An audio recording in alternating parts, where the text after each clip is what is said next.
en la segunda carta del apóstol Pablo a los tesalonicenses, en el capítulo 1, vamos a estar estudiando juntos los versículos del 1 al 5.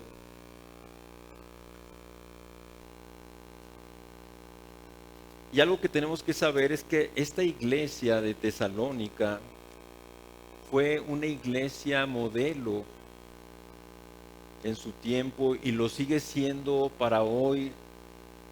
La iglesia de Cristo en este tiempo, una iglesia que fue caracterizada, y lo dice la misma escritura en la carta del apóstol Pablo, en la fe, en la esperanza y en el amor. Estas tres cosas evidencian lo que es la madurez espiritual. Y Pablo hizo un énfasis importante y claro en que esta iglesia había mostrado esa fe, esa esperanza y ese amor continuamente, constantemente. Así es que es una iglesia de la cual podemos aprender.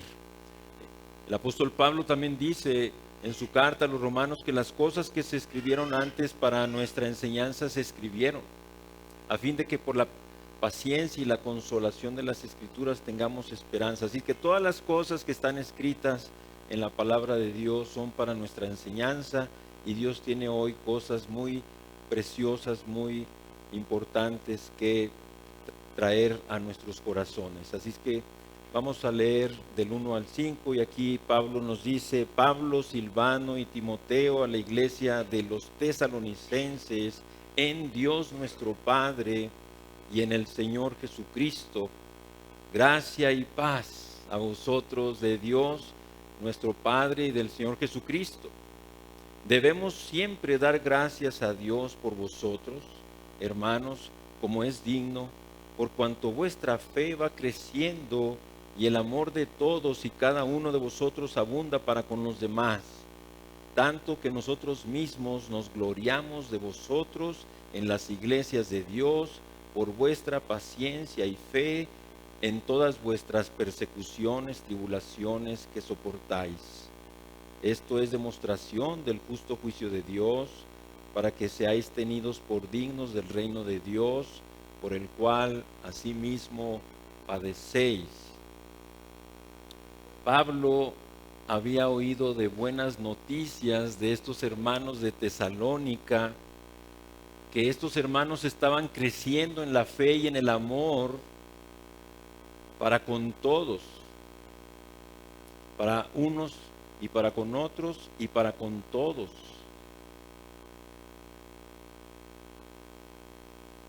Y vemos aquí en el versículo 1 cómo Pablo está mostrando sus colaboradores, Silvano y Timoteo, lo cual nos habla de cómo había una pluralidad de líderes, de ancianos, como la Biblia enseña que así debe ser.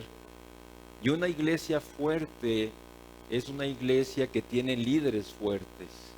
Esta iglesia de Tesalónica fue una iglesia fuerte porque estaba el apóstol Pablo, estaba Silvano, estaba Timoteo, estaba varios colaboradores. Por eso le damos gracias a Dios, como nos mencionaba Cristian.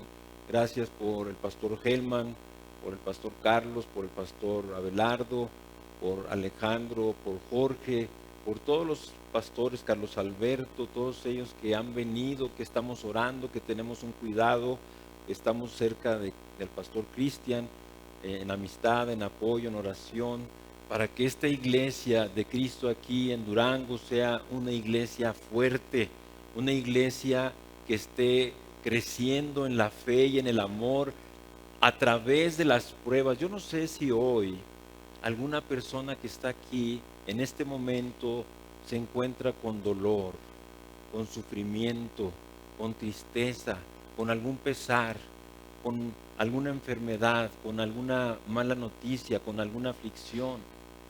Bueno, pues el Señor quiere que sepas que en medio de esa situación por la cual tú estás atravesando, si tú pones tus ojos en Jesús, el autor y consumador de la fe, Él te va a dar gracia, porque así como por Moisés vino la ley, la gracia y la verdad vinieron por medio de nuestro Señor Jesucristo. Así es que podemos tomar de esa gracia para estar firmes, como vamos a aprender de esta iglesia de los tesalonicenses. Algo que es importante y vemos desde el principio es que Pablo escribe esta iglesia de los tesalonicenses. Fíjense bien, estamos en el versículo 1, en Dios nuestro Padre y en el Señor Jesucristo. La iglesia es identificada como en Dios nuestro Padre y en el Señor Jesucristo, porque al final del camino toda iglesia es plantada en Dios y en Cristo, y esa es la razón precisamente porque esta iglesia de los tesalonicenses estaba prevaleciendo. No es cualquier cosa, las persecuciones o ataques que nosotros podemos estar experimentando en este tiempo no se pueden comparar a las persecuciones y tribulaciones del primer siglo. Alguien ha dicho que son comparables las que nosotros tenemos con respecto a aquellas persecuciones, son como de kinder nuestras persecuciones. Así es que es realmente estas palabras de Pablo son muy importantes, de saber que si esta iglesia estaba prevaleciendo en medio de tan tremenda persecución, tribulación, pruebas, era porque había sido plantada en Dios y en el Señor Jesucristo, y prevaleció contra viento y contra marea, y prevalecerá la iglesia del Señor. Amén. Cuando Cristo preguntó a sus discípulos, ¿quién dice la gente que soy yo? Y le empezaron a decir, tú eres uno de los profetas que ha resucitado, Jeremías, Juan el Bautista. Y después de que les escuchó, se voltea a ellos, a sus discípulos, y les dice, ¿y vosotros quién decís que soy yo? Y entonces, esta es una pregunta que todos debemos de hacernos nuevamente. ¿Quién dices tú que es Cristo? Y les voy a decir por qué. Nosotros respondemos a esta pregunta de quién es Cristo todos los días por la manera en que vivimos y hacemos las cosas. Ahí estamos realmente dando la respuesta, porque es muy fácil decir, yo sé quién es Cristo, el Hijo de Dios, la segunda persona de la Trinidad, el Salvador del mundo, el Cordero de Dios, el Mesías, y podrías hablar y contestar ampliamente de manera doctrinal y posiblemente hasta teológica, diciendo quién es Cristo. Pero la manera en que nosotros respondemos es cada día en nuestra forma de vivir, en nuestra forma de andar, en nuestra forma de hacer las cosas. Si realmente creemos que Jesús es el Hijo de Dios, el Salvador del mundo, el Señor, esto afectará la manera en que vivimos, y así estaremos mostrando al mundo y a los que nos rodean quién es verdaderamente Cristo, el Señor. Pero Jesús entonces respondió cuando Pedro le dijo, tú eres el Cristo, el Hijo del Dios viviente. Jesús respondió, bienaventurado eres, Simón, hijo de Jonás, porque esto no te lo reveló carne ni sangre, sino mi Padre que está en los cielos. Yo también te digo que tú eres Pedro, y sobre esta roca edificaré mi iglesia, y las puertas del Hades no prevalecerán contra ella. Todos conocemos esta escritura del Evangelio. Así es que la pregunta que pudiéramos hacernos desde el inicio es, ¿qué hizo que esta iglesia en Tesalónica prevaleciera como lo hizo? Es una buena pregunta que nosotros podemos hacerle al texto que hoy estamos estudiando. Y si respondemos de una manera corta, podríamos decir que Dios fue quien la hizo prevalecer. Y sería correcta esa respuesta. Sin embargo, sería un poco incompleta porque Dios siempre hace las cosas de una manera u otra. También usa instrumentos para llevarlas a cabo. Y lo que queremos es que la obra de Dios en los creyentes aquí en Tesalónica eh, nos puedan mostrar y nos puedan enseñar algunas cosas. Nosotros queremos eh, saber, por ejemplo, cómo oraban ellos, cómo pedir a Dios nuestras peticiones, necesidades, en qué cosas debiéramos de ejercitarnos. Así es que dice aquí Pablo, y estamos todavía en el versículo 1, a la iglesia de los tesalonicenses. La iglesia eran las personas, mis hermanos, las personas que habían oído el evangelio a través de la predicación del apóstol Pablo y habían respondido a, a esa predicación en arrepentimiento, en obediencia, en fe, y habían venido a Jesús y habían puesto su vida entregándola al Señor, y desde ese momento el Señor tomó sus vidas y los transformó y los cambió.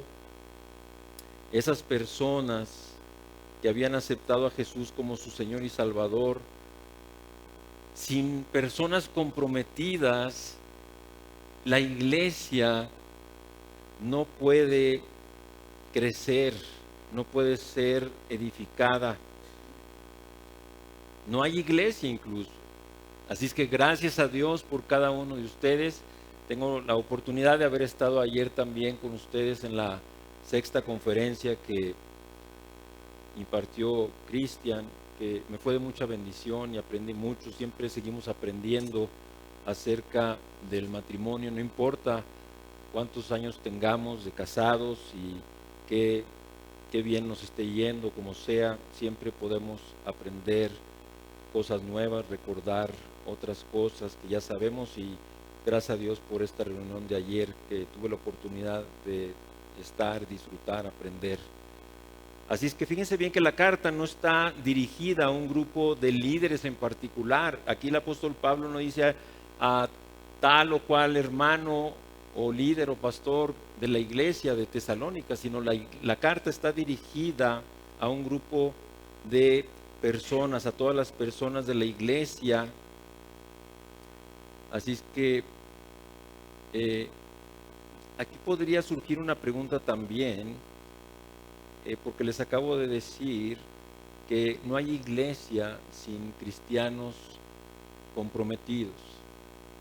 Pero yo quisiera hacer una pregunta: ¿de qué manera concreta tú podrías decir que estás comprometido con el Señor y con su iglesia? Así responder lo que tienes ahí en mente, en corazón. Caminas cada día con el Señor, lo estás amando y creciendo en ese amor, lo estás obedeciendo toda palabra que llega a ti, lees, escuchas, estás sirviendo en tu iglesia a través de tus dones que Dios te ha dado desde el día de tu conversión.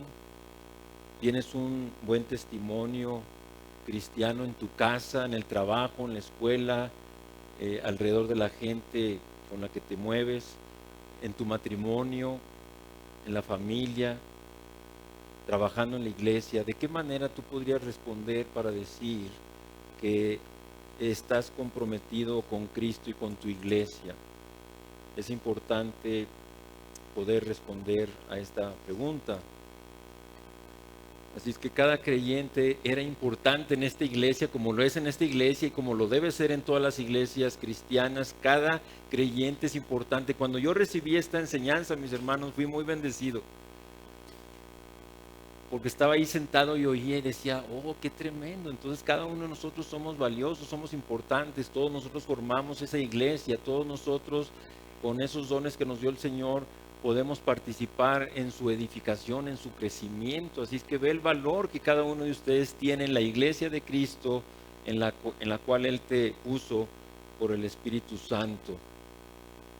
Así es que una iglesia fuerte es una iglesia que abarca a todas las personas, que está edificada sobre todas las personas, que reconoce la importancia y valor de todas las personas y que reconoce y aprecia la presencia y contribución de todas las personas. Nadie es menos, cada uno tiene su valor, cada uno tiene su importancia, cada uno tiene su función. Porque a veces si nos comparamos, es que yo no hago lo que hace mi hermano o lo que hace mi hermana, no tenemos que hacer esto. Cada quien nos puso el Señor como miembros en su cuerpo, como Él quiso, para que le sirvamos. Y lo importante es que descubramos en dónde nos quiere tener el Señor funcionando en su iglesia, para estar bendecidos, para estar satisfechos, para estar gozosos, para estar compartiendo con nuestros hermanos. Así que una iglesia que no está fundada en Dios Padre y en el Señor Jesucristo no es una iglesia, no es verdadera iglesia, como se haga llamar. Una iglesia fuerte posee los dos dones supremos que menciona aquí Pablo en el versículo 2, gracia y paz. Por eso hemos cantado todos juntos este canto de gracia y paz. ¿Cómo pueden ser? Es algo tremendo, es algo maravilloso, y Pablo está haciendo mención de estos dos dones supremos de Dios, gracia y paz. Los creyentes conocen la gracia y la paz de Dios. La gracia en el griego charis significa favor inmerecido y las bendiciones de Dios. Cuando vemos una iglesia fuerte, enseguida nos percatamos de la mano de Dios, la mano que favorece, la mano que bendice a la iglesia, porque Dios derrama su gracia sobre la iglesia que confiesa que es de nuestro Dios y Padre y del Señor Jesucristo. Así que confesemos que esta iglesia está plantada en Dios Padre y en el Señor Jesucristo, para que Dios derrame su gracia y bendiciones sobre esta iglesia por confesar esto. Pero también habla no solo de gracia, pero de paz. Eirene significa estar atado, unido y entretejido. Significa, esto me encantó, porque la paz que nos ofrece Dios es una paz que es inigualable, es una paz que no se puede comparar con ninguna paz de este mundo, y lo tenemos que saber. Y yo quiero exaltar mucho esta paz de Dios, porque significa, tenemos paz porque estamos seguros de quién somos. Somos hijos de Dios, somos personas que ya estamos salvadas, perdonadas completamente de todos nuestros pecados. Tenemos la vida eterna, somos nuevas criaturas. Nuestro cuerpo es templo del Espíritu Santo, el cual mora en nosotros, y tenemos de Dios. Somos ciudadanos celestiales. Y así tú podrías añadir más y más cosas a esta lista, que finalmente lo que resume es tu identidad en Cristo. Nuestra identidad está en Cristo, nada en lo que nos ofrezca este mundo. Tu identidad no la puedes tomar de tu trabajo, de tu posición, de lo que tienes, de tu profesión. Nada de este mundo. Nuestra identidad está en Cristo. Pero entonces esta paz significa estar seguro cada día, confiado, y estamos seguros en el amor y en el cuidado de Dios. Sabemos que el amor de Dios es eterno, sabemos que el amor de Dios es inmutable, no cambia, no aumenta, no decrece. El amor de Dios, Dios siempre nos ama, y tenemos que saberlo, porque a veces luchamos con nuestra carne, nuestra conciencia, y luego el enemigo también aviva esto, y estamos ahí un poco culpables y tristes, porque a lo mejor no hemos leído, no hemos orado, no hemos hecho esto o aquello. Y claro, aunque lo debemos de hacer y debemos de cuidar esto, Dios no nos ha dejado de amar. Ahora, no es para abusar de esta verdad, sino para alentarnos, motivarnos y fortalecernos. Y dice, Señor, gracias. Por eso es muy importante. Yo sé que aquí hay padres, para que no cometamos ese error de basar el amor de nosotros a nuestros hijos en una condición. Te amo si me traes puros dieces de la escuela. Si tú le pones condiciones al amor por tus hijos van a estar creciendo en la más grande y terrible inseguridad. Y siempre estarán inseguros porque nunca pueden cumplir del todo con esas condiciones que tú le pones y entonces sufren mucho. Por eso, gracias a Dios por su amor para nosotros, que es incondicional y que es continuo y perfecto. Por eso tenemos paz. Estamos seguros en el amor y el cuidado de Dios. También significa sentir y saber que Dios va a guiarnos cada día continuamente, que nos va a sostener en todo momento y situación, no importa cuál sea, nos va a proveer de lo que necesitamos, nos va a liberar para que estemos gozosos, alegres, bendecidos, con esperanza, libres de toda esclavitud. Nos va a bendecir, nos va a fortalecer, nos va a animar. Todo eso incluye el por qué podemos tener paz de Dios. La paz que Dios ofrece no es ausencia de problemas. Y eso es lo más extraordinario, que en medio de problemas, pruebas, situaciones difíciles, podamos permanecer en esa paz, en esa tranquilidad. Por eso es una paz de Dios, y la paz de Dios es sobrenatural y es milagrosa y es poderosa y es para bendecirnos y es para disfrutar esa paz. Entonces no es ausencia de problemas, sino más bien que en medio de ellos, sabiendo que tenemos la presencia de nuestro Dios, podemos estar tranquilos. Mis hermanos, yo tengo 30 años de no viajar en camión, por una cosa u otra. No les voy a dar detalles. Y ayer me vine en un camión, ¿verdad? Allá de Guadalajara, y pues en la noche, toda la noche, y venía más o menos fuerte, y luego ya de Aguascalientes para acá es solamente una carretera de 2 vías, y pasaban un montón de camiones y trailers a una velocidad tremenda. Yo me cerraba los ojos, pero luego me invadió la paz de Dios. Dije, Señor, yo estoy tranquilo, yo estoy en paz contigo. Tú tienes un propósito en todas las cosas, así que de repente ya estaba dormido como bebé, ¿sí? Tranquilo, a gusto, hasta que llegamos aquí a Durango. Así es que en todo momento, en cosas grandes, en cosas pequeñas, podemos ver la paz, esa paz reflejada. Solamente el Padre y Cristo pueden traer paz al corazón de los hombres. Y esa paz solo puede dársela a aquellos que acuden a Dios buscando paz. El Señor Jesucristo, como ustedes saben, conocen el Evangelio, y el Señor Jesucristo nos dice claramente: mi paz os dejo, mi paz os doy, yo no os la doy como el mundo la da. No se turben vuestros corazones ni tengan miedo. Es una paz diferente que la que da este mundo. Y aquí podríamos hablar de esa paz con Dios. No hay que confundir la paz con Dios y la paz de Dios. La paz con Dios es la que todo hombre necesita hacer. Como dice Pablo a los romanos: justificados pues por la fe, tenemos paz para con Dios por medio de nuestro Señor Jesucristo. Esta paz con Dios es una paz que todos necesitamos hacer, porque nuestros pecados han hecho división entre nosotros y nuestro Dios, y nuestros pecados han hecho ocultar de su rostro de nosotros.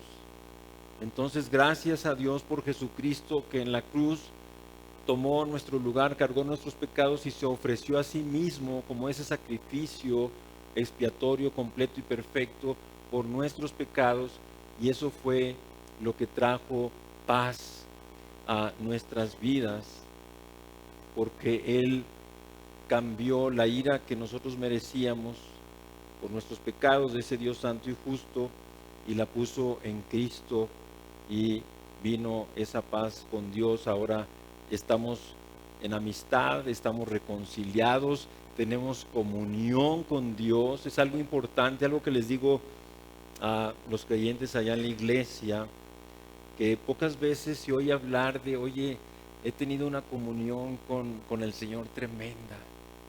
Hablamos de que leí y oré, que hice mi devocional, pero no es lo mismo. Tú puedes leer y orar y no tener comunión con el Señor. Y el apóstol Juan en su primera carta, en el capítulo 1, versículo 3, dice que nosotros tenemos una comunión verdadera con el Padre y con su Hijo Jesucristo. Tenemos que buscar esa comunión diaria, constante, que es una bendición y es algo, una gracia de Dios a todos sus hijos. Vamos al versículo 3, mis hermanos.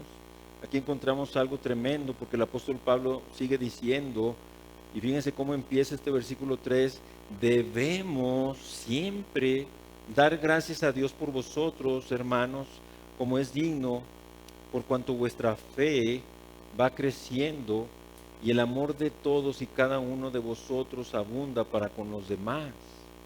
Aquí vemos cómo el apóstol Pablo sentía un deber de darle gracias a Dios por estos creyentes de Tesalónica, como era digno, porque Pablo estaba sorprendido de su fe y de su amor que iba creciendo más y más unos para con otros y para con todos, aún saliendo de esta ciudad de Tesalónica a otras regiones alrededor.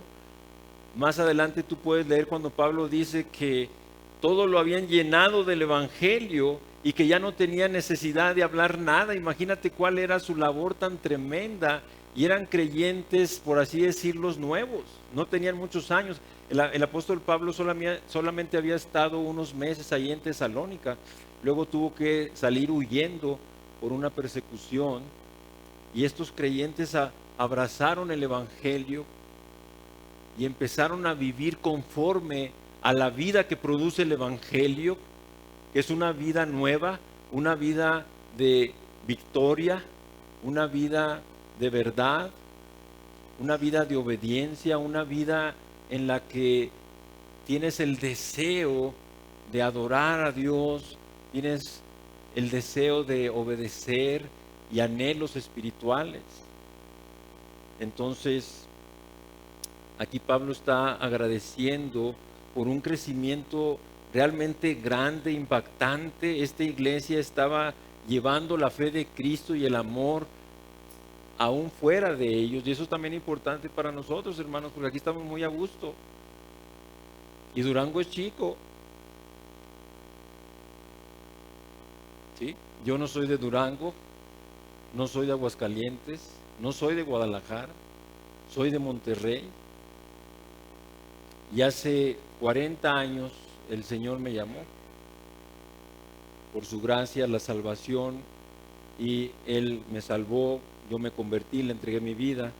Y a los 4 años de creyente el Señor me estaba llamando para servirle en Costa Rica, como platicaba Cristian, donde ahora conocemos al pastor Alan Monge, un pastor joven también, hermoso, conocemos la iglesia allá. El Señor me llamó en el 81 y luego en el 82 a otro lugar, a España, y luego en el 83 ahí a Guadalajara, donde tenemos ya 34 años. Pero saben una cosa, mi esposa y mis hijos me han acompañado, y aunque hemos extrañado a nuestra familia, es más el amor a Cristo y es más el anhelo y el deseo de obedecer a esa gran comisión, y nosotros salimos gozosos y tenemos estos 36 años fuera de Monterrey y fuera de nuestra familia, gozosos. Ya murieron mis padres, familiares de Fina, muchas cosas, pero cuando tú obedeces al Señor hay un gozo grande y una bendición. Pues es lo que Pablo estaba haciendo aquí, de que estos creyentes habían llevado esa fe fuera ahí de Tesalónica a otras regiones y todo lo habían llenado con el evangelio. Fueron hasta Ilírico, que hoy es Yugoslavia. Entonces, mis hermanos, hay que levantar los ojos, como dice el Señor Jesús: levantad vuestros ojos y mirad los campos que están blancos y listos para la siega. Porque, Señor, heme aquí, envía a mi hermano. Oramos muchas veces, ¿no? O Señor, heme aquí, pero que sea aquí en Durango. ¿Estarías dispuesto, dispuesta a salir de Durango y si es necesario a salir de México para ir a otro pueblo, a otra tribu, a otra nación, para llevar las buenas nuevas de Jesucristo, para llevar la fe y el amor que es en Cristo Jesús? Ahí está. Hay que examinarnos y hay que decirle, Señor, heme aquí, envíame a mí a donde quieras, en la confianza que vas a estar conmigo. Entonces, la iglesia de Tesalónica crecía en fe en medio de una persecución brutal, porque a veces nosotros nos estacionamos cuando hay problemas, pruebas, y así como que voy a hacer un break a que pasen los problemas y todo para seguirle. ¿No es cierto? Y no es así. Aquí estamos viendo que ellos, en medio de esta persecución tan brutal, ellos estaban creciendo en esa fe. Así que nosotros también, mis hermanos, deberíamos buscar la forma de animar y edificar a otros creyentes. Somos un cuerpo, la iglesia de Cristo, y miembros todos los unos de los otros. Por eso Pablo, fíjate, dice, debemos siempre dar gracias por vosotros. Y yo, como oré al principio y oraré al final, dándole gracias a Dios. Yo debo de dar gracias a Dios por ustedes. Pero ese deber surge de ver la obra de Dios en sus vidas, de ver cómo está trabajando, de cómo ustedes están no solamente perseverando en la fe y en el amor, sino que están creciendo. Y estoy viendo en muchos de ustedes personas que están gozosas, que están sirviendo, que quieren que más almas vengan a Cristo, que esta iglesia crezca, que el nombre del Señor sea glorificado. Entonces, Pablo se veía comprometido y dice, debemos de dar gracias a Dios. Y siempre que veas a un hermano, a un cristiano, debes de darle gracias a Dios, porque lo eligió, lo escogió y lo salvó y lo está transformando y está haciendo mucho en él y a través de él. Así es que en este caso Pablo está dando gracias a Dios por otros, por los tesalonicenses, y aquí tú y yo tendríamos que detenernos y preguntarnos esta mañana por un momento, ¿con cuánta frecuencia tú das gracias a Dios por la iglesia de Gracia Soberana de Durango? ¿Con cuánta frecuencia? Señor, gracias. El pastor Cristian oraba, Señor, gracias porque tenemos un lugar para congregarnos, con las puertas abiertas a esta ciudad, a esta sociedad, para que podamos predicar el Evangelio y para que toda persona pueda venir, y todas las personas que tú nos quieras traer, Señor, aquí serán bien recibidas y las recibiremos en tu nombre con el amor, no importa quién sean. Pero sí preguntémonos, como lo estaba haciendo Pablo aquí, estaba dando gracias por esta iglesia de Tesalónica, y como lo hizo incluso también por la iglesia de Roma, o sea, los cristianos que estaban en Roma, los cristianos que estaban en Corinto, también le dio gracias a los hermanos que estaban allá en la iglesia de Filipos, también, Señor, te doy gracias por esa iglesia en Filipos, en Colosas, allá a los hermanos de Colosenses, y aquí a los de Tesalónica. Así es que otra vez Pablo dio gracias a Dios por otros líderes de la iglesia que estaban ayudando a expandir el Evangelio. Debemos ser más proactivos en dar gracias a Dios por tu iglesia, por tener un grupo de estudio bíblico, por tener charlas como las que están teniendo de matrimonios. Qué importante es conocer acerca de lo que Dios quiere para todos los matrimonios cristianos, como padres, las familias, a nuestros jóvenes. Se tiene talleres de evangelismo, se enseña, hay una convocación, una invitación para que puedan salir el sábado a orar y a evangelizar. Así que, Señor, gracias. Medita, reflexiona, observa cuántas cosas Dios está proveyendo a través de esta iglesia, que te está bendiciendo a ti y a tu familia.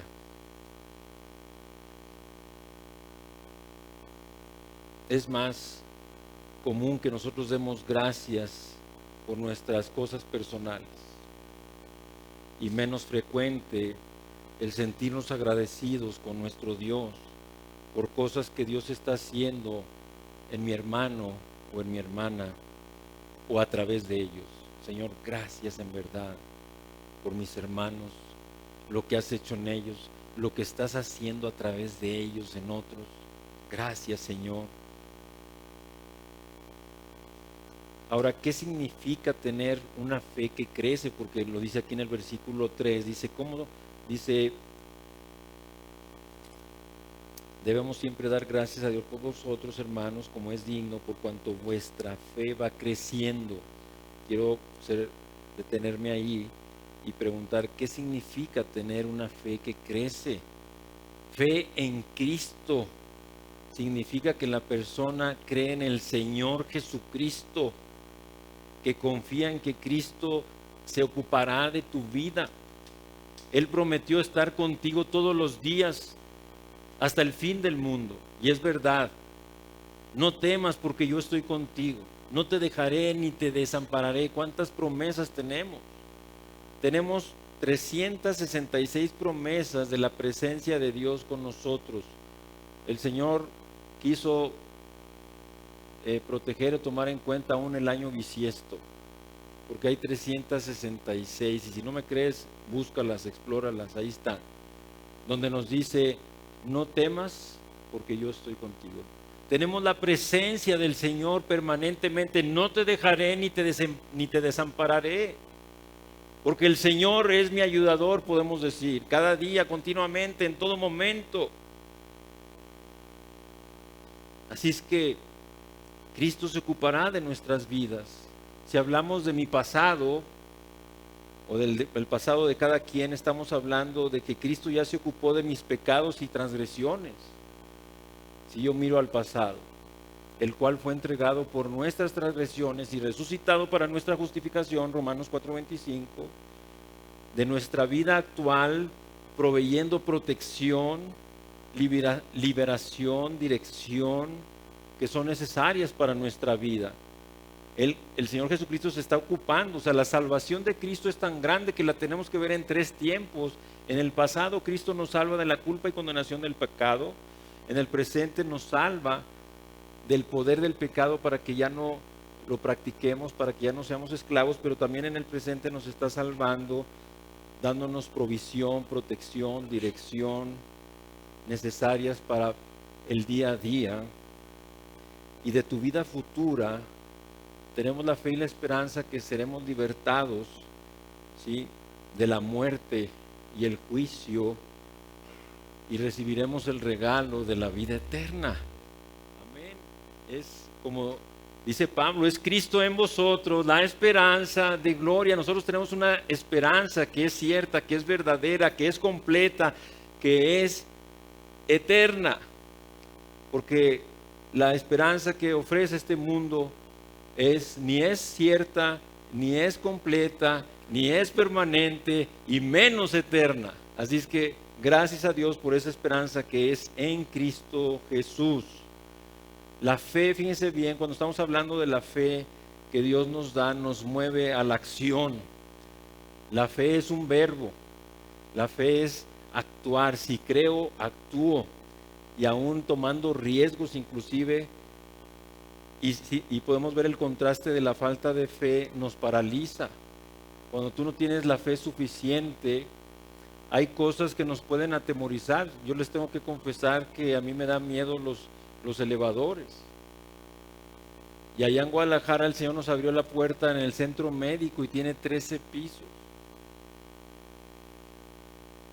Y nos daban la oportunidad de ir a cada piso, y cuando teníamos que ir al 13 yo me iba por las escaleras.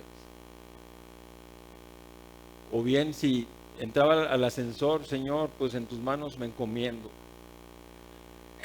Pero a veces hasta que no tienes cierta fobia a algo, puedes comprender esta situación. Aparte, esos elevadores vamos como sardinas, o sea, se llenan, está así el centro médico, es que siempre van llenos, imagínate como 20, 25 personas y todos apretados y de repente se para.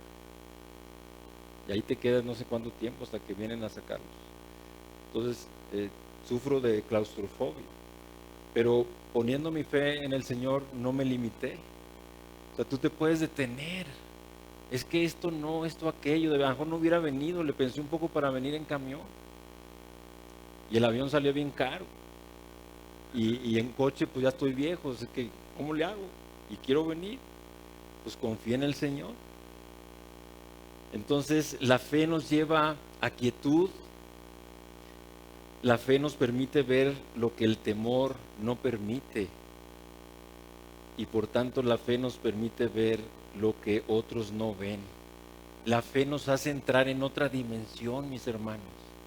Gracias a Dios por esa fe que te hace ver lo que sin fe no podrías ver. Por eso nos dice el autor de Hebreos, y todos conocemos este texto, es pues la fe, la certeza de lo que se espera. ¿Qué más? La convicción de lo que no se ve. Así es que, pero continuando aquí en el texto, Pablo nos dice que estos hermanos ahí en Tesalónica, en la iglesia, también abundaban no solo en fe, pero también en amor. Así es que, ¿qué significa abundar en amor los unos para con los otros y para con todos? Tenemos que salir aún de nosotros, de aquí, de esta congregación. Primero amarnos unos con otros y luego para con todos, no con algunos o haciendo excepciones. Entonces, un amor que une a las personas como si fueran una familia, la familia de Dios, dice la Biblia que somos, que siempre aprecias a los demás y que consuelas, apoyas, alientas a otros a pesar de las diferencias que podamos tener o las circunstancias diferentes por las que estemos pasando. Así es que este fue el tipo de amor que tenía esta iglesia modelo de Tesalónica. Y podemos recordar también el pasaje del apóstol Pedro, primera de Pedro, cuando 4:8 nos dice: tened pues ferviente amor entre vosotros, porque el amor cubrirá multitud de pecados. ¿Qué significa entonces? El amor, por otro lado, aparte de la fe, fíjense bien, nos permite buscar al hermano. Es el amor lo que te mueve a buscar a tu hermano. Oye, este domingo no vino mi hermano o mi hermana. Le buscamos, le hablamos esta semana. O este hermano o esta hermana tiene tal o cual situación y le buscas, oras por él, le dices: Señor, dame una palabra de aliento, de consuelo, de fortaleza, y te pone una palabra en el corazón. Entonces el amor, aparte de la fe, nos permite buscar al hermano, nos perdonar a nuestros hermanos también por ese amor, a restaurar a mis hermanos, porque Dios quiere que seamos restaurados, a trabajar con el hermano juntos, a fortalecerlo, a no condenarlo, es lo que hace el amor, a no criticar a mi hermano, a no dividirme con mi hermano. Así es que este es un gran ejemplo de seguir esto, el aumentar más y más la fe y el amor para con todos, porque el amor de Dios ha sido derramado en nuestros corazones por el Espíritu Santo que nos fue dado. Yo te pregunto, ¿qué tanto aumenta nuestra fe y amor en nosotros? La vida cristiana no es una vida conformista, no es una vida estática, es una vida dinámica. El apóstol Pablo, cuando escribe a Tito, dice que nos salvó no por obras de justicia que nosotros hubiéramos hecho, sino por su misericordia, por el lavamiento de la regeneración y por la renovación en el Espíritu Santo. El Espíritu Santo de Dios que mora en nosotros permanentemente nos está renovando día a día, constantemente, en una área, en otra área, en mi mente, mis deseos, mis pensamientos, mi voluntad. Por eso el cristiano debe ser dinámico, cuando está en una relación correcta con el Señor, de comunión, de compañerismo íntimo, sin pecado, el Espíritu Santo está trabajando y está inspirándote, está creándote. Yo creo que el problema que quisiéramos tener los pastores es de que cada uno de ustedes tuviera tantas iniciativas y tantos anhelos y tantos deseos que, a ver, espérense, hagan fila pues para ir viendo cada uno y darles un poco de apoyo, dirección. Pero no es así. Mayormente el problema es que el creyente está ahí, oye, ¿y por qué no estás haciendo? No, pues es que no sé, estoy esperando que me digan qué hacer. Pero no es así. Cuando tú caminas con el Señor te inspira, pone anhelos, planes, deseos.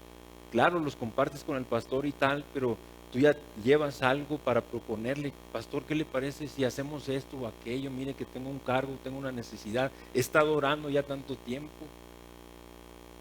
Es lo que el Señor quiere. Vamos al versículo 4.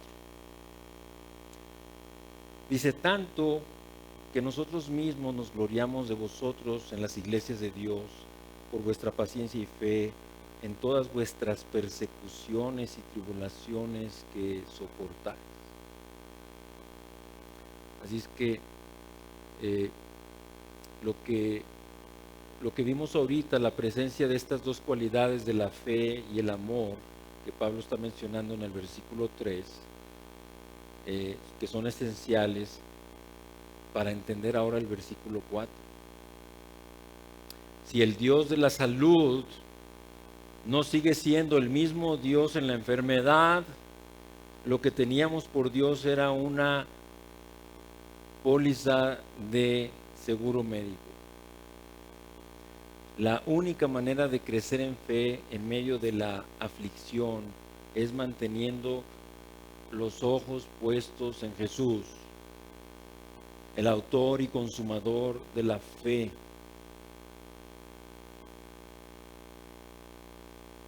Si creemos en fe es porque estamos creciendo en el conocimiento de Dios, y mientras más conocemos a Dios, más podremos amarle y amarnos unos a los otros. Quiero que me acompañen rápidamente al Evangelio de Juan, capítulo 13, donde el Señor nos dice estas palabras tremendas que las debemos de tener muy en cuenta. Juan 13, 34 y 35. Ya lo tiene todo el mundo y vamos a leerlo. Juan 13, versículos 34 y 35.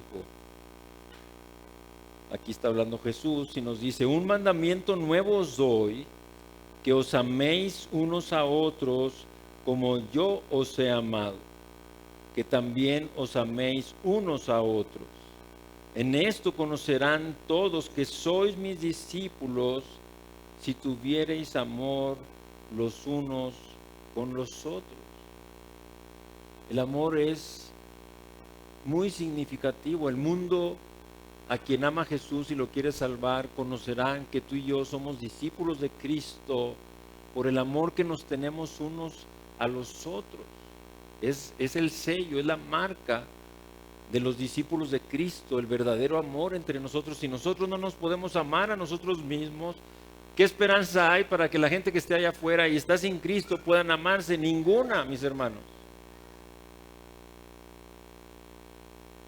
Así es que los creyentes tienen gran paciencia y fe, como estamos viendo en este versículo 4, al enfrentar aún la persecución y la tribulación.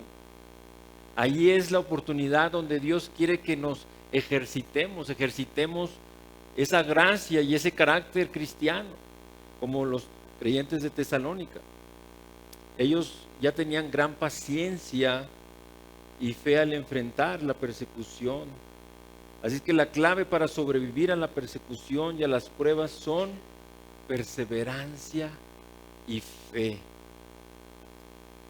Y todos sabemos que la fe es fruto del Espíritu, más el fruto del Espíritu es amor, gozo, paz, benignidad, bondad, mansedumbre, templanza, fe.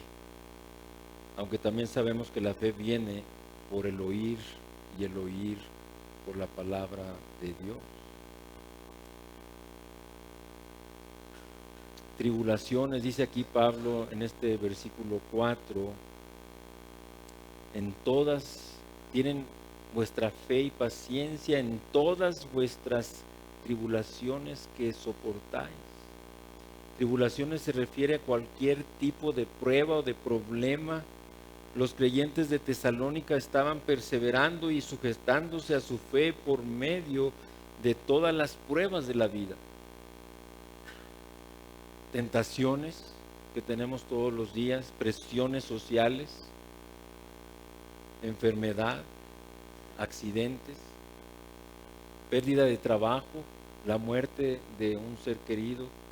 Cualquiera que fuera la prueba, estos hermanos de Tesalónica, ellos permanecieron fieles a Cristo. Así es que estas cosas nos hacen aferrarnos a ello en perseverancia y fe. Aún en medio de la persecución y aflicción, estos hermanos predicaban a Cristo. Nosotros también debemos de tener perseverancia y fe en Dios en medio de nuestras aflicciones que podamos soportar por causa de Cristo. Cristo enviará a su Espíritu Santo para fortalecer a quienes son perseguidos por su fe. Todas las veces, y esto hay que saberlo, mis hermanos, todas las veces que suframos por causa de nuestra lealtad a Cristo, Él estará con nosotros siempre. Y es lo que nos dice el apóstol Pedro, que el glorioso Espíritu de Dios reposa sobre nosotros en esos momentos de tribulación y sufrimiento por nuestra lealtad a Cristo. El Espíritu de Dios reposará sobre nosotros para fortalecernos y permanecer fieles. ¿Se dan cuenta? Y aquí viene la palabra de Pedro que nos dice que todas las cosas que pertenecen a la vida y a la piedad nos han sido dadas por su divino poder, mis hermanos. Pareciera que algunas veces nosotros damos la impresión de que como que estamos solos viviendo la vida cristiana, estamos solos en esta lucha contra el pecado, y no es así. Todas las cosas que pertenecen a esta vida en Cristo y su servicio ya nos han sido dadas, nos han sido provistas por nuestro Dios de muchas maneras. Así es que cuando, por ejemplo, cuando Pedro y Juan fueron perseguidos, y todos conocemos este pasaje, por predicar las buenas noticias, ellos se regocijaron en esa persecución porque era una marca de la aprobación de Dios. Dice que salieron gozosos después de haber sido azotados y estar ahí en prisión algún tiempo. Dice que salieron gozosos de haber sido tenidos por dignos de padecer por causa del nombre. Es un privilegio padecer por causa de ese nombre que es sobre todo nombre, el nombre de Cristo Jesús, nuestro Señor, nuestro Salvador, a quien hemos adorado y alabado, y lo seguimos haciendo a través de este mensaje, de este sermón.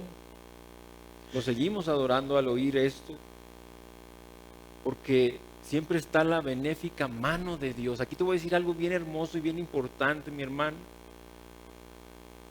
y que tenemos que aprender de los apóstoles y de los primeros cristianos, porque ellos veían la benéfica mano de Dios en medio de su sufrimiento, en medio de la tribulación, en medio de la persecución, ahí en la cárcel.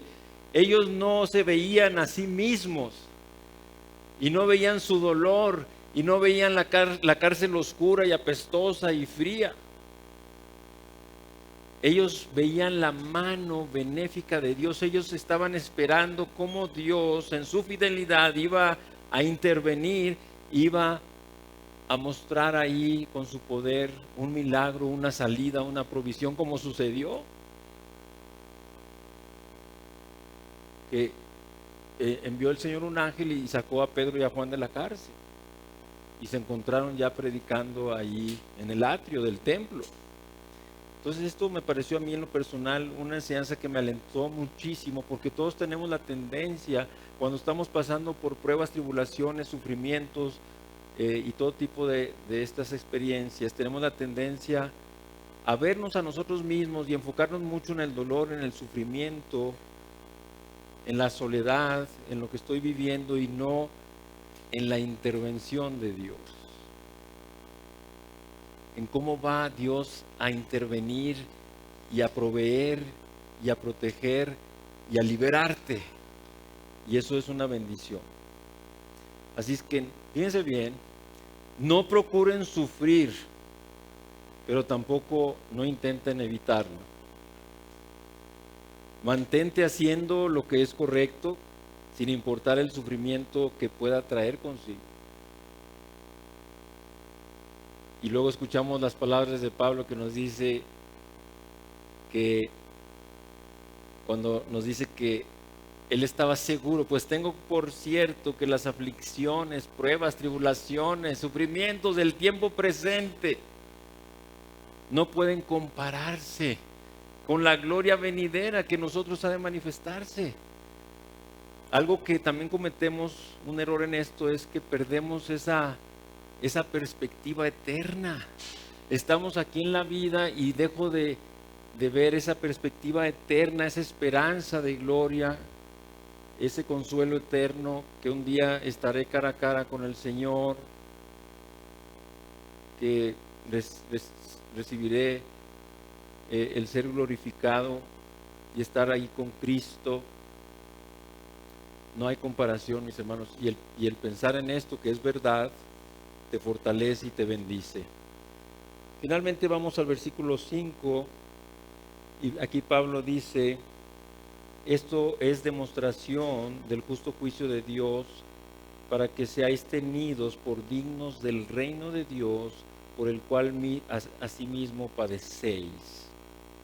Dice, esto es demostración del justo juicio de Dios, para que seáis tenidos por dignos del reino de Dios, por el cual asimismo padecéis. Estos cristianos, a través de esas persecuciones y tribulaciones, habían probado, como habían permanecido, habían prevalecido en la fe y en el amor, en medio de ellas, habían sido tenidos por dignos del reino de Dios.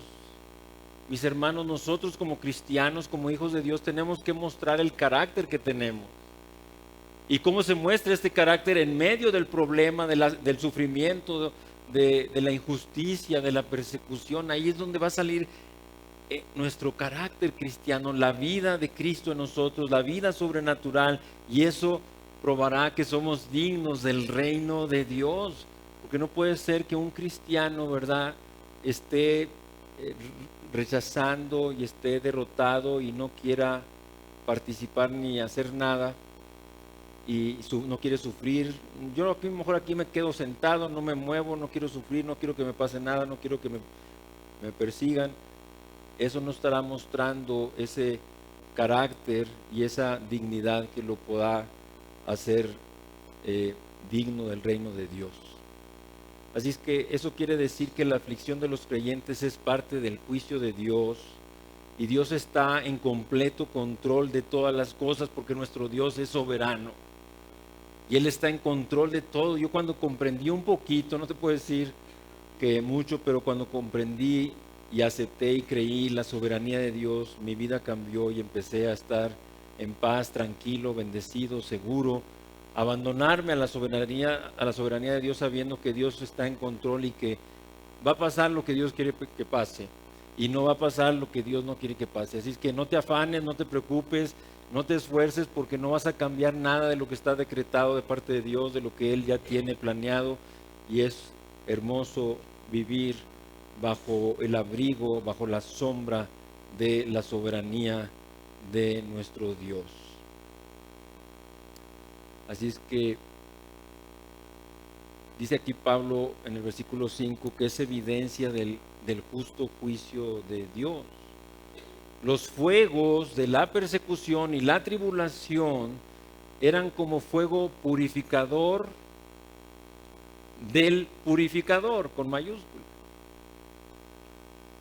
Nuestro Dios es un Dios purificador y usa de fuego, que son las pruebas, los problemas, para purificarnos De ahí que el apóstol Pablo dice, para que sometida a prueba vuestra fe, mucho más preciosa que el oro, el cual, aunque perecedero, se prueba con fuego, sea hallada en alabanza, gloria y honra cuando sea manifestado Jesucristo. ¿Te das cuenta aquí? Este pasaje nuevamente nos hace levantar nuestros ojos a la esperanza, y entonces tú eres fortalecido en medio de las pruebas, sabiendo que esas pruebas lo que están haciendo es refinar la escoria de tu fe, para que cuando venga tu Señor en gloria puedas ofrecerle una fe refinada. ¿Te das cuenta? Eso te fortalece, te bendice, y eso trae gloria a Dios, el que le ofrezcamos una fe refinada, una fe pura, sin escoria y todo esto. Así es que al vivir para Cristo experimentaremos problemas, porque estamos tratando de ser el pueblo de Dios en un mundo perverso, en un mundo caído, cuya corriente es conforme al príncipe de la potestad del aire. Pablo enseña que los problemas pueden ser parte del plan de Dios para nosotros los creyentes, y hay que verlo así. Nuestros problemas nos pueden ayudar a mirar hacia arriba y hacia adelante, no hacia adentro y hacia atrás. Ayudan a formar carácter firme y nos pueden dar oportunidades para que consolemos también a otros con la misma consolación que nosotros hemos recibido de parte del Señor.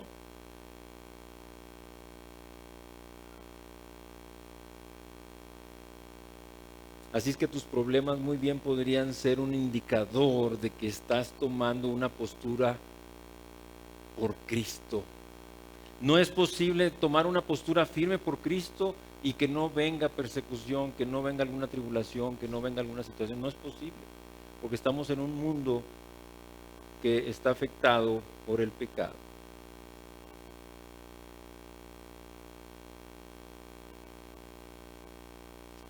Y todos conocemos también esta cita cuando Pablo a los romanos nos dice: y la esperanza, mis hermanos, no avergüenza, porque el amor de Dios ha sido derramado en nuestros corazones por el Espíritu Santo que nos fue dado.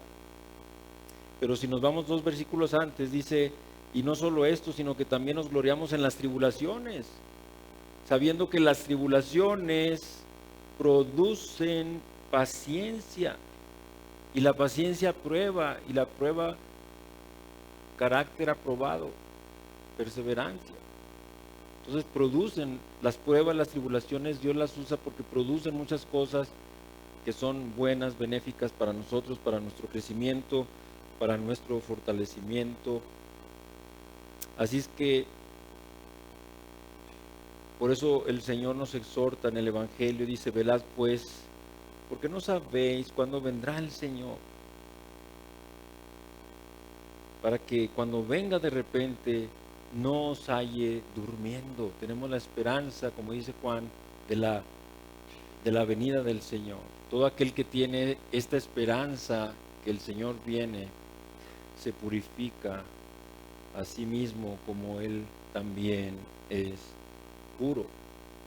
Así que su fe y perseverancia de estos creyentes de Tesalónica probó que los creyentes eran considerados dignos del reino de Dios, porque a pesar de estas tribulaciones y pruebas, habían crecido en la fe y en el amor, habían prevalecido y probaron su carácter y fueron considerados o tenidos por dignos. Quiero aclarar aquí algo: los sufrimientos y los dolores no producen la dignidad para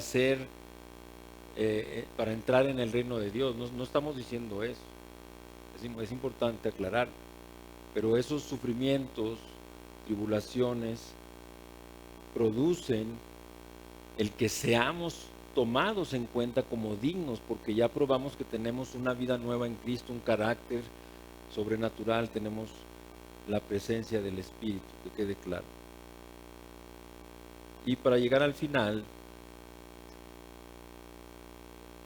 quiero retomar esto y decirles que un creyente no es salvo porque permanezca firme en medio de los sufrimientos de esta vida. No es lo que estaba diciendo el apóstol Pablo. es salvo por creer en el Señor Jesucristo. Sin embargo, cuando el creyente sufre en este mundo y soporta el sufrimiento y es considerado digno del reino de Dios, de esa manera prueba su valor, que es verdaderamente un hombre de Dios y que es digno de entrar al cielo, que ha probado su fe. Tienes una fe probada. Así es que quiero terminar tomando nuevamente la pregunta que hace el Señor. ¿Quién dices tú que soy yo? Y pudiera ser, aquí a todos ustedes que escuchan, pudiera ser que tú tienes la respuesta correcta. Si el mismo Señor Jesucristo te preguntara, ¿quién dices tú que soy yo? Tú le dirías, Señor, tú eres el Hijo de Dios, la segunda persona de la Trinidad, el Cordero de Dios que quita el pecado del mundo. Pero es fácil tener doctrina acerca de Cristo y aún así no ser salvos. Alguna persona puede tener la respuesta correcta intelectualmente, doctrinalmente, teológicamente y no ser salvo, porque responder, tú eres el Cristo, el Hijo del Dios viviente, como Pedro respondió, es para mostrarlo cada día en la forma en que yo vivo, me conduzco y hago todas las cosas. Mis hermanos, así es como tenemos que dar respuesta a esa pregunta del Señor. Pero también quiero dirigirme aquí a alguna persona que al estar escuchando esto, con humildad y con honestidad, dice, yo no estoy viviendo de esa manera. O yo no tenía la respuesta correcta, yo no sabía en verdad. Sabía que era un personaje religioso, histórico, pero no sabía mucho de Jesús. Es imprescindible tener la respuesta correcta si queremos entrar en el reino de Dios. Así que vamos a orar. Les pido que inclinen su cabeza y oremos al Señor. Padre, te damos gracias, Señor, por este tiempo. Te damos gracias porque hemos estado aquí congregados en tu nombre, porque tú eres nuestro Dios. Y tú eres el único digno de recibir toda gloria, honra, alabanza y adoración de tu pueblo, de tu iglesia. Y estamos aquí, Señor, para adorarte. Estamos aquí para ser instruidos con tu palabra de verdad. Porque deseamos crecer como niños recién nacidos y queremos tomar de esa leche espiritual y de ese alimento sólido también de tu palabra. Porque queremos crecer.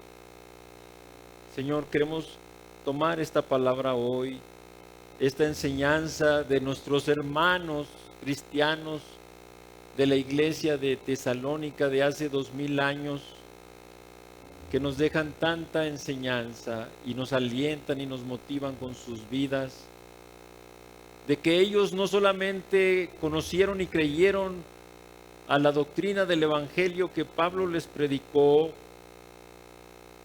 pero ellos también vivieron el Evangelio cada día con una vida nueva, una vida transformada, una vida de fe y amor que iba aumentando más y más los unos para con los otros y para con todos, de tal manera que ya no había necesidad de hablar nada porque todo lo habían llenado con el Evangelio. Señor, así como estos creyentes, queremos que obres en esta iglesia amada tuya, preciosa de Durango,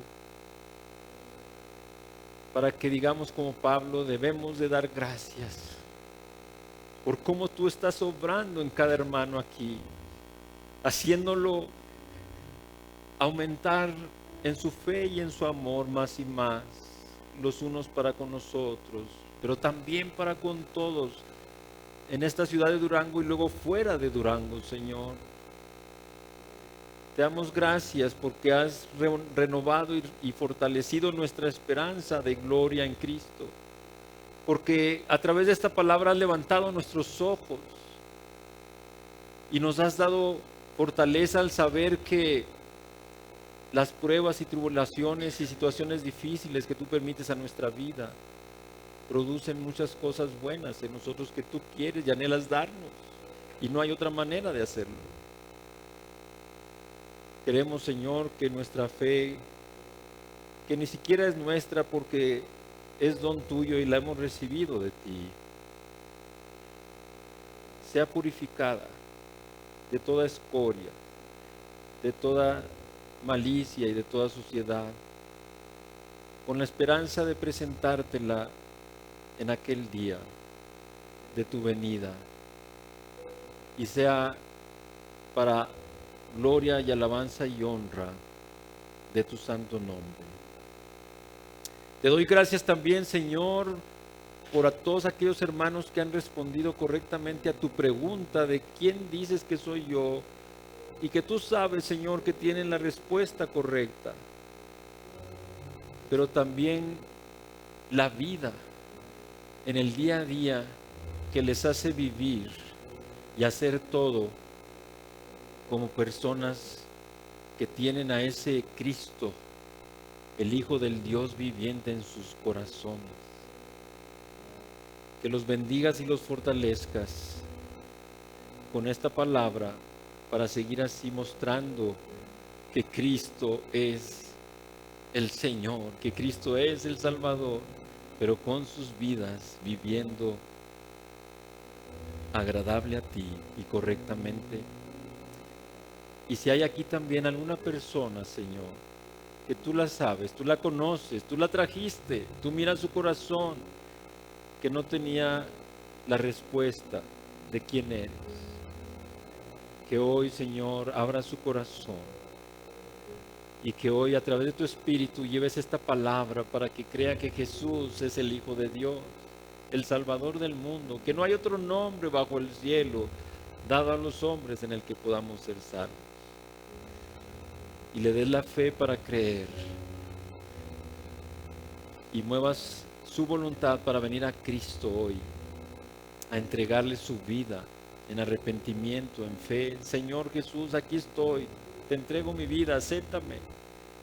Creo en ti, solamente en ti, que eres el Salvador y que en la cruz pagaste mis pecados. Sálvame, Señor, te entrego mi vida, yo también te recibo en mi corazón. Creo que moriste y fuiste sepultado y resucitaste al tercer día.